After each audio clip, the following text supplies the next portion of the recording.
আজ থেকে 200 বছর পর আমার বাড়িতে, আমার ঘরে যারা বসবাস করবে, যারা আমার জায়গা জমি ভোগ করবে, আমি তাদের চিনি না, তারাও আমাকে চিনবে না।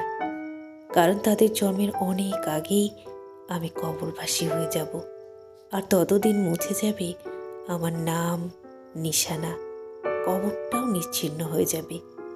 আমার সন্তানরা যতদিন বেঁচে থাকবে ততদিন তারা হয়তো মনে পড়লে দীর্ঘ নিঃশ্বাস ফেলবে, কিন্তু তাদের মৃত্যুর পর তাদের সন্তানরা তাদের যতটুকু মিস করবে আমাকে ততটুকু মিস করবে না। হয়তো বাবার কবর জিয়ারত করে দোয়া করার সময় দাদার জন্যও একটু করবে, কিন্তু তার পরের প্রজন্ম আর মনে রাখবে না। প্রায় 200 বছর আগেই মারা গেছে আমার দাদার দাদা, যিনি আমার পূর্বপুরুষদের জন্য ঘর বাড়ি জায়গা জমি রেখে গেছেন।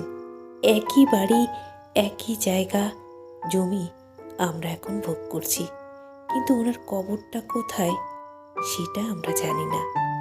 হয়তো আমার দাদার পিতা জানতেন, কিন্তু দাদার পিতা তো বেঁচে নেই, দাদাও বেঁচে নেই। তবে 7 পাশ করে যে সম্পদের পাহাড় করেছেন সেটা কবরে নিয়ে যেতে পারবেন না। আর যাদের জন্য রেখে যাচ্ছেন তারাও আপনাকে মনে রাখবে না, এটা নিশ্চিত। অন্যের সম্পত্তি জবরদখল করে ভাবছেন আপনি জিতে গেছেন। সুদ ঘুষ কমিশন বাণিজ্য করে সম্পদের পাহাড় করে ভাবছেন আপনি জিতে গেছেন। তাহলে আপনি আস্ত একটা বোকা। এই শব্দটা ব্যবহার করার জন্য সরি, ক্ষমা করবেন। আমাদের সময় খুব কম, তাই এই সুদ ঘুষ দুর্নীতি ক্ষমতার অপব্যবহার সম্পত্তি নিয়ে বিবাদ ইত্যাদি কোনো লাভ নেই ভাইজান। সময় থাকাকালীন ভালো হয়ে কবরের খোরাক সংগ্রহ করুন, ওইটাই বুদ্ধিমানের কাজ।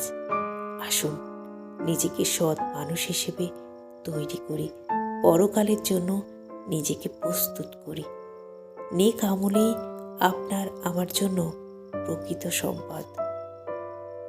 আল্লাহ রব্বুল আলামিন আমাদের সবাইকে ক্ষমা করে দাও, আমিন।